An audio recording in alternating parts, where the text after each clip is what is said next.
What You Gotta Do is on now.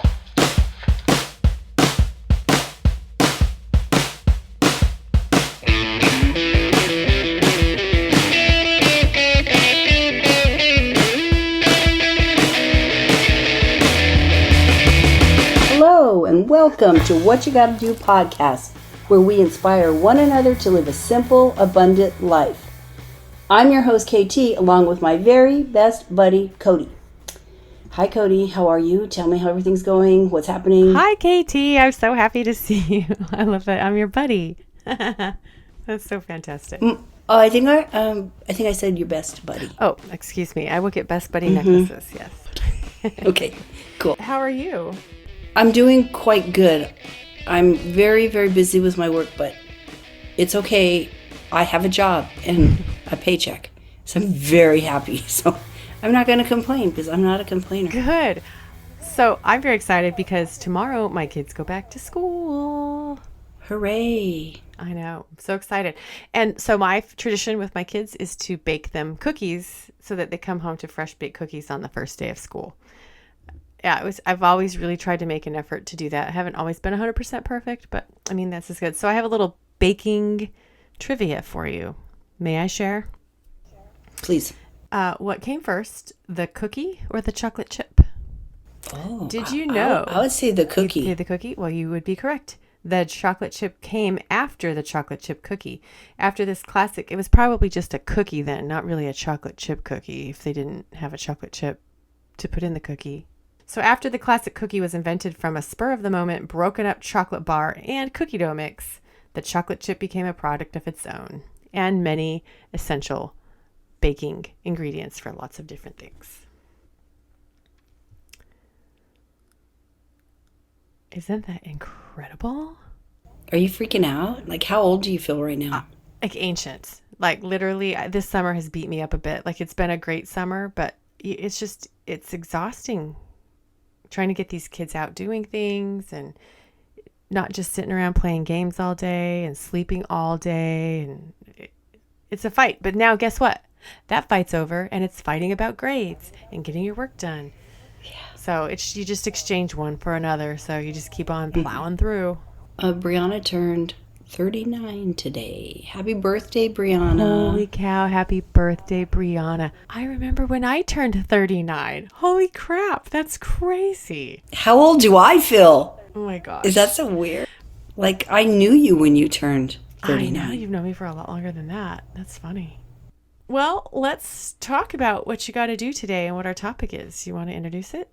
Yes, we are talking about a few of our favorite things. And you're going to say, why? Why? I'm going to say, I don't know. Why are we? I just felt like we've been doing this podcast, and I feel like people do know us because of our opinions we share in our stories. But I thought we'll tell a little bit more about ourselves. Like, I am a customer service manager for a very large national firm. First and foremost, I am a wife to my husband, Matt, that I love more than anything. Everybody knows that. And I have the three greatest grown children that have ever walked the face of this earth: Brianna, Ian, and Liam. That's a bit about me. And Cody, tell us about you, and then let's go into our favorite things. All right. So, again, Cody Hardy. Recently moved to Edmond, Oklahoma. I have two kids, a senior and a sophomore in high school. They mean the world to me. I'm just so proud of them and who they've become and how strong they are. And it's just so fun to watch them grow up, and it's fantastic. I love it. I love to bake. I love to exercise. I love my job. I work for a financial services company as well, a smaller one, in fact, and I love it. I have a great career that affords me the flexibility to be a single mom, as well as make a decent living and get to do good and give back to the community as well. So I feel like all my buckets are full. And we're on the podcast because we want to talk about some of the favorite things, just so that it's for to get to know you a little bit more, to know what, just like girlfriend chit chat, like what's your favorite beauty product or whatever you want to share today. So we'll talk about some of those things and ask and just have fun. So we hope that you enjoy this episode. Grab a glass of wine or a cup of coffee. Check. and join us. All right. Who wants to go first? Why don't you? Well, you just brought up beauty product. I want to tell you about my favorite beauty product. I love it so much that I buy it for everybody for their birthday. So anybody who has a birthday coming up, you're going to get this for me. Surprise. Yeah, and I should get sponsorship from them because I'm telling you, there's no better beauty product. It's called Smashbox Photo Finish Smooth and Blur Primer. Oh, primer. Why do you like the primer? Okay, because I don't even know. I think I picked it up somewhere. I don't even know. And I didn't really care. But once you put your, you wash, tone, put your moisturizer on, and then you put some primer on, and it's like silk on your face. And it just makes you so smooth, and it makes you look so good. And you don't even have to put foundation after that. I mean, I do. And it goes on so much better. It glides on. But it's pretty awesome. And I'm telling you, that's my favorite thing.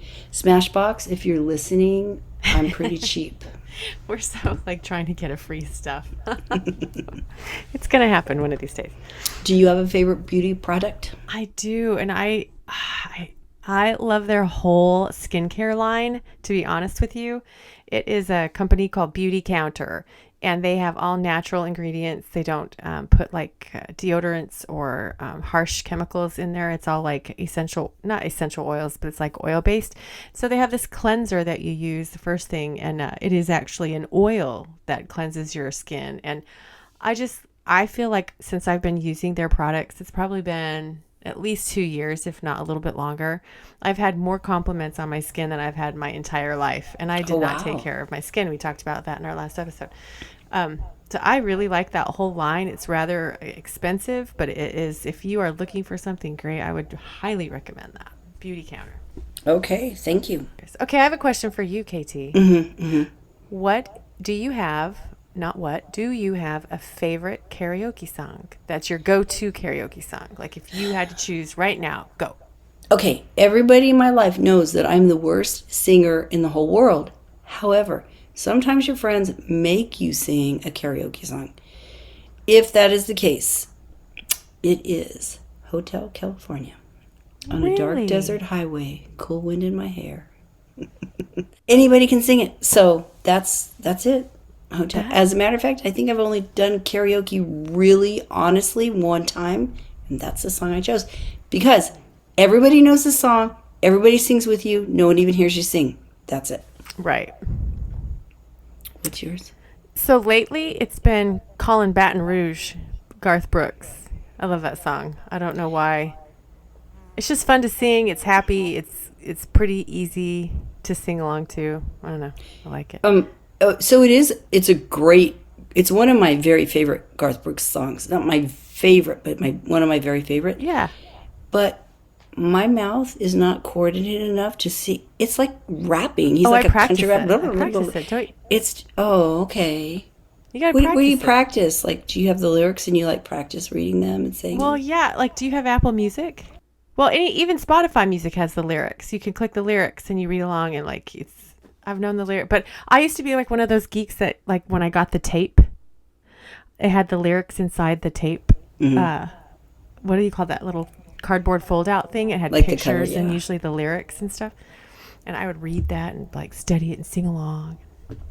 I love lyrics. That's actually one of my favorite quotes is sometimes it's about the music, sometimes it's about the lyrics. So I'm a huge Yes fan, which is really dating me because they're a really old band. John Anderson, he's the lead singer.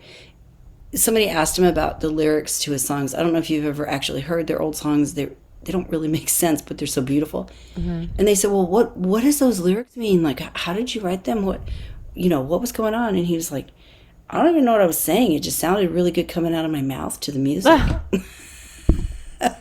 That's so funny. We often think it's poignant and they have this whole meaning and deep artistic value to it, and then it's no, I just made some stuff up. Bob Dylan. Somebody said, wow, how you're so prolific, you wrote the greatest songs and they were just so deep. And he was like, I was just really high. But yeah, sometimes you're right, it's about the music, sometimes it's about the lyrics. I like it. So let's keep with the music theme for a second, if you don't mind. Mm-hmm. And Yeah, do it. tell me what your favorite dance song is, the one that gets you going, like your party starter. You know what this is because this is your song too. I think I do. Marky Mark and the Funky Bunch. Yes. Good vibrations. Do you know that I purchased that as my ringtone for you and Matt when you would call me? Oh, how funny. And I was dating someone.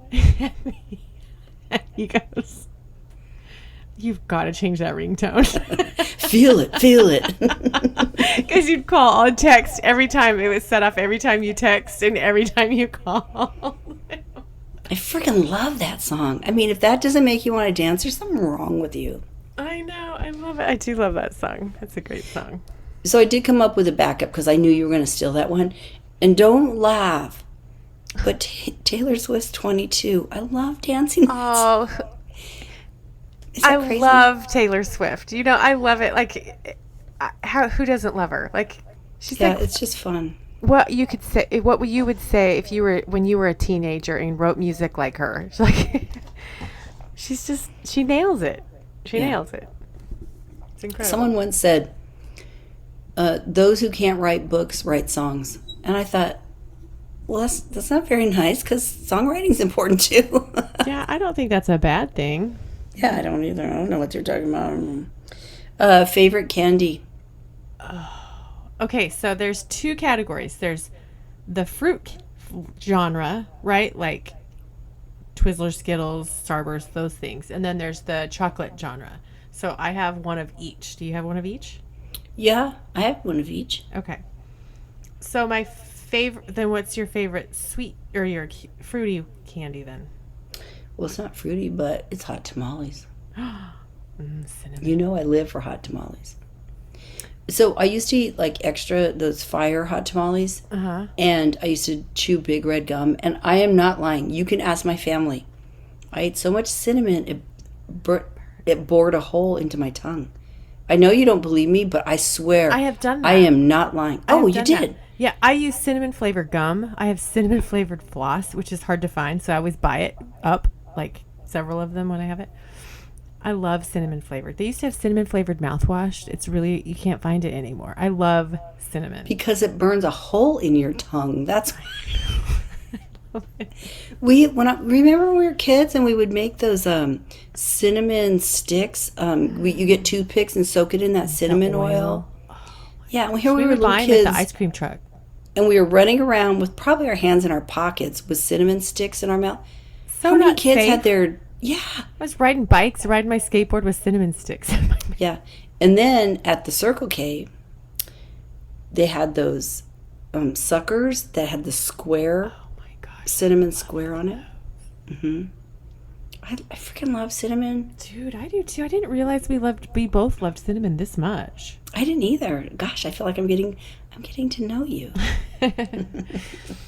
I do love cinnamon. So I would say my favorite, it used to be Starbursts. I used to love Starbursts as my chewy candy, but I would have to go to now to Red Vines. I really like Red Vines, not Twizzlers, Red Vines. And then my favorite candy bar back when I was a kid was WhatchaGottaDo. I love WhatchaGottaDo. And I don't think they're around anymore. So mine today is 100 grands. I do. We have the same taste, Cody. I know. Can I tell you what WhatchaGottaDo remind me of? Yes, tell me. When I was in high school, my mom got diagnosed with these big, huge brain tumors in her brain. And she got put in the hospital and they did surgery. And they took him out, and this was like in the 70s, late 70s. And so she had to stay in the hospital like a month. So we would go every day to visit her. And the little gift shop had WhatchaGottaDo, and every day I'd buy a WhatchaGottaDo. So they still do make them. It's hard to find them. But it was like when the you crisp with it, like the Crispies with the... I think there was some caramel maybe in there, but it wasn't gooey caramel. Like I feel like there was some peanut butter in there too. Maybe. It's delicious. And they were the best. So yeah, every time I see one, I'm like, oh, that reminds me of my mom. Because those were the WhatchaGottaDo. I thought that was funny that we have a What You Gotta Do podcast and our candy bars were WhatchaGottaDo. That's weird. Okay, sticking on the food genre, your fast food, your favorite fast food restaurant. Well, I mean, I don't want to be cliche, but everybody loves Chick-fil-A. I love Chick-fil-A. I do. But honestly, McDonald's. When I get a quarter pounder with cheese and some French fries and a Coke. I would have to agree with that. So my go-to would probably be McDonald's, unfortunately. And I would agree with you on exactly what you just said. But my family's favorite is Chick-fil-A. They like Chick-fil-A. In fact, when I was traveling recently, my debit card was shut off because I was just buying gas with my debit card from state to state. So they probably thought it was like money laundering or something, or fleeing the country. So I had to call them. And when they were asking me about recent charges, they're like, well, there's a lot of one fast food restaurant on here. I was like, it's Chick-fil-A. She's like, yeah, that's it. There's one. I said, don't count them. Don't count them. She's like, there's one, too. I'm like, please don't count them. It's funny because that shouldn't really be a security question because everyone's going to say Chick-fil-A. All right. So that's fast We've been hanging out together too long. We love all the same stuff. I know. We're like an old married couple. Yeah. What about favorite food? If like your comfort food? So I love Italian food. Anything Italian is my favorite. Yeah. So I enjoy tacos. Like I love tacos. Like Costco's taco kit that they have. It's like my favorite thing on earth to eat. I love that. I love it. Did you hear that, Costco? But yeah, that's probably tacos are my favorite food. But Mexican food, chips and salsa, hands down. Like I could eat my body weight in chips and salsa. Here's the thing though, Italian food, you get to listen to like Frank Sinatra and Dean Martin while you cook it or at the restaurant that you're eating at. That's true. So I recently became friends with some restaurant owners through a friend of mine that own an Italian restaurant here in Oklahoma City called Papa Dio's, and it's delicious. I'm very impressed with that food. I actually had spaghetti one morning when I woke up, and it was like the best sauce I have ever had in my entire life. My oldest brother, God rest his soul, when my mom would make spaghetti and we had the leftovers in the morning, don't gross out, he would pull the big glass Pyrex dish that had the spaghetti with a saran wrap over it. He'd fry an egg and put the egg on top of the leftover cold spaghetti and eat it for breakfast. That sounds delicious. That was my brother Bobby's favorite meal. That's genius. I should do that, actually. That sounds amazing. So one of my other favorite quotes, I know I said the one about music. That's my music quote. But one of my favorite quotes that's really been something I think about probably every single day of my life is this one that I heard when I was like, I don't know, 16. I was at a camp, like student council camp, and it was action precedes motivation. And that has run through my head literally every day. Like you have to get up and do something before you're motivated sometimes. Like going to the gym is hard. It's horrible to drive there. It's horrible to get there. It's, but once you're done, you're like, well, that wasn't so bad. I feel actually really good. I can tell that you live by that because everything you say is take action. What's your call to action? What's your action? Do some action. I want to actually share an experience about our grief episode. Okay, cool. So one is we got a really cool comment from Preetam's grief counselor that she talked about on that podcast. Oh, I'm so excited. Can I read the comment? Please do. Please do. Okay. So she said, Preetam, I just listened to the What You Gotta Do podcast and it was excellent. Thank you for continuing to be open about your grief experience with Dan's death and sharing the beautiful life you have with Eric. He seems to be so insightful and just gets it. It was a great podcast. I really liked Cody and KT. I'd love to hear the story about meeting them sometime. I think I knew all the facts of your story, and I found listening to you on the podcast to be heartwarming. And then she went on to say that she would love to have a glass of wine with you and I. That's sweet. And I said, I love this. And she can join us anytime and listen to our podcast. You actually said that. So that was really sweet. And then I was in the neighborhood pool with my friend, and there was a gentleman who was visiting from France. I think it was just last weekend, actually. So we were talking to him. It turns out he lost his wife like 10 months ago. And I got up and went and dried off or something. And my friend was talking to him about, he was asking him questions about, tell me a story about your wife. It's important that you teach your children about who she was and blah, blah, blah. And I looked at him and I said, did you learn that from our podcast? He's like, yeah, I did. Oh, that is so cool. I know. What kind of feedback did he get from the guy from France? Did he appreciate him asking those questions? I mean, it was really receptive. Like, they exchanged phone numbers and they've been texting. It's really weird. I had a friend comment on our podcast. Her name's Tammy. She had said that, she really likes the podcast, and I really don't know her that well. She's a little bit younger than me, but I've basically known her all her life because her mother was my mother's best friend. Aww. Her name was Phyllis, and she was literally the sweetest woman I ever met in my life. And I'm not just saying that. I swear to God. Ask anybody that knows her. But can I tell you a really quick story about her? So she died about, I'm going to say 20 years ago. I don't remember. Let's say 20 years ago. Phyllis died, not Tammy. Tammy's still alive. She's commenting on our podcast. My mother was still alive, and she could not handle that her very best friend in the world died. So she could not go to her funeral. She took it really bad. So it was Aunt Lucille, my sister Liz, and me went to the funeral. We're sitting in the funeral, and it's, going, and they're talking about her, and it's very, very beautiful, very lovely. I think Phyllis's sister played like the violin. It was a very beautiful thing. So we're sitting there, and I'm next to my sister, and my sister's stomach starts growling. And it's quite loud, but I don't think anybody beyond our pew heard it. But my sister looked at me like, oh God, I'm so embarrassed. But I was like, whatever. So she reaches in her purse to get some saltine crackers out because she thought if she ate a cracker that it would calm her tummy and it would quit gurgling. She was really freaked out about it. She couldn't get the cracker package open. And you know how loud saltine cracker packages are? And she was opening it and it wouldn't open, and she looks at me and it's making all this noise. It's like worse than the gurgling. Yes. And we started cracking up, but we couldn't laugh. We were in a funeral, for God's sake. So we're like laughing, and you know how when you can't laugh, you laugh even harder? Yeah. Literally, I'm like looking down, covering my face, and my back is jumping up and down from just laughing and wanting to laugh. My aunt starts laughing. She doesn't know why, but we're all like we couldn't look at each other. We had to look away because we were laughing so hard. And I thought, I can't do this anymore. I've got to run out of this church because I'm going to start laughing. On each pew, they put boxes of Kleenex at the funeral place. Mm-hmm. So we got the Kleenex and we had the Kleenex over our face.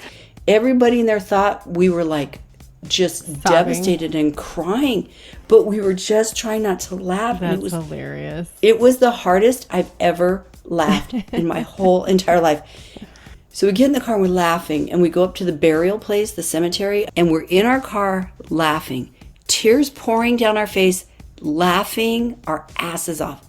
Well, who comes and knocks on our window but Phyllis's son, Andy, sweet, sweet guy. Well, there we are laughing our asses off, and we had to keep it cool and roll the window down. Hi, Andy, And that was the hardest I've ever laughed in my life. And here's why I don't feel bad about it. If you know Phyllis, if you knew her, she was laughing with us. She is that. It was like the perfect situation where I love it. It was her. It wasn't like it was somebody else. It was Phyllis, who, of all people in the world, she'd want to see us laughing. Yeah. She was the most wonderful soul. She was my mother's best friend. Aww. My mom lived for her. And it was so nice that Tammy said she listens to our podcast and she loves it and she appreciates it. What a sweet story. I just want Tammy to know I loved her mother so much. I think that should be your warm fuzzy, too. Well, yes, Cody, that is my warm fuzzy. And I guess it's time for warm fuzzy, cold prickly. And I just did warm fuzzy. And as you see, that is something that we share, that it's a great thing that happened to us, something we were thinking about, something in our life that makes us feel warm, fuzzy, and just really comfy and makes us happy, and we want to share it.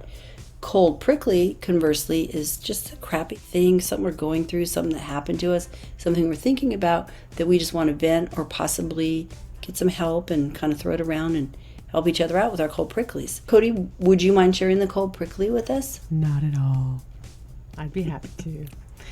So my cold prickly is I re-injured my back, and it has caused me to stop running. It's annoying. I'm not trying to be over dramatic or anything, but it's annoying when you injure yourself when you're on a momentum, because now I just want to eat everything in sight, and I have to just dial it back because you're not working out. I'm not as active as I used to be. So I'm working through that injury. It's just annoying. I hate that. And I'm so sorry you're going through that. That really sucks.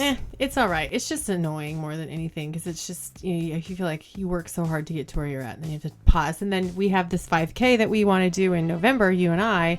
And so I was trying to tell you, I'm like, I don't think I can run it. I think I'm going to have to walk it. I think I might be done running. Cody, news alert. I'm not running it. I'm walking it. So, I know, so we'll walk it together. We'll walk it together. That's fun. We will. It's going to be great. Well, and the reason we did this was for us to connect. So I got to learn a little bit more about you. This is what I learned about you. We love all the same junk. McDonald's, cinnamon, whatchamacallits. Do you remember do you remember? Of course you remember. I haven't lived away from that one. Our Christmas baking nights, how we would just get together and bake, and so fun. I miss that. I hope that I can make some time for the holidays this year to get that together with you to do that. Let's do it. That's my goal. Okay, I'm in.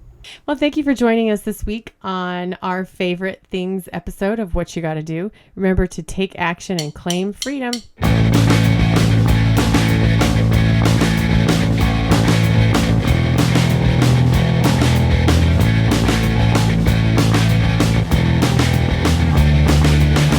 Thank you for listening to What You Gotta Do. The music for this podcast is written, produced, and performed by Joe Steitler. Production manager and host for What You Gotta Do podcast is Cody Hardy. Creative director is Matt Johnson. I'm KT Johnson, your co-host and editor. This has been a hell of a production.